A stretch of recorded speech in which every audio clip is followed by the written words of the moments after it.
చేతబడి చేసిన వాళ్ళు వచ్చిరా? వస్తారు. ఓకే, చేతబడి చేయమని వచ్చిరా? చేయమని కూడా వస్తారు, కానీ మేము చెయ్యం. ఎందుకు చేయరు? మేము చెడు చేయను, మంచి అయితే చేస్తా. చేతబడి చేసిన వాళ్ళకి తీయమని చెప్పి తీస్తా. ఓకే, చేయమంటే చెప్పండి చేయను. కాదు, ఇప్పుడు ప్రేమ సమస్యలు అని చెప్పేసి ఉంది కదా అందులో. సో ఇప్పుడు ఎవరైనా ఒక అబ్బాయి వచ్చి ఒక అమ్మాయిని నేను బాగా లవ్ చేస్తున్నా, అమ్మాయికి వేరే పెళ్ళి అయిపోతుంది అంటే ఏం చేస్తారు మీరు? అమ్మాయికి వేరే పెళ్ళి అయిపోతుంది, వీళ్ళిద్దరి పేర్లు చెక్ చేస్తాం. వాళ్ళిద్దరి పేర్లు జాతకం చేసి చూస్తాం.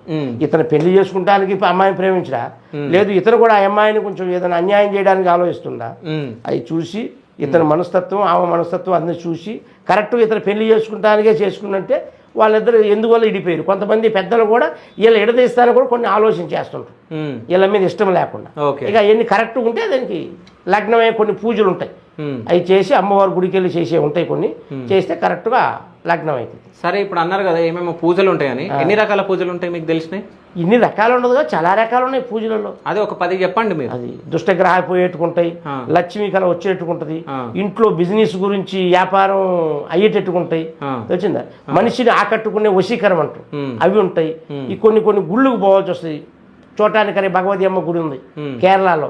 ఆ కేరళ గుడికి పోతే గుడిలో కొన్ని పూజలు ఉంటాయి అక్కడ. ఆ కేరళ గుడి మాత్రం చాలా పెద్దది.